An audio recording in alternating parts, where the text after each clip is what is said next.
কবিতা নীরেন্দ্রনাথ চক্রবর্তীর লেখা খোকার ইচ্ছে। উঠতে বসতে বাবা হাঁকেন, বলবো তোকে কি আর, হতেই হবে তোকে দেশের মস্ত ইঞ্জিনিয়ার।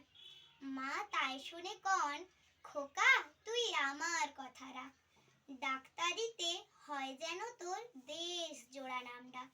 জেঠু বলেন, কি হবি তুই? আমি সেটা জানি, তুই হবি এক নোবেল জয়ী বিখ্যাত বিজ্ঞানী। একই সঙ্গে সবাই বলেন, অন্য কিছু নয়, এবার তোকে হতেই হবে স্কুলে ফার্স্ট বয়। আমার ইচ্ছে ঘুড়ি ওড়াই, লাট্টু ঘোরাই আর ক্রিকেট খেলি, সাঁতরে করি মস্ত দিঘি পার। কিন্তু সেসব করতে গেলে সবাই আসেন তেড়ে, সবাই বলেন মন দিয়ে পড়াই এক্ষুনি সব ছেড়ে। কি আর বলবো, এখন আমার অবস্থাটা এই, লেখাপড়ায় দিন কেটে যায়, কিচ্ছু খেলা নেই।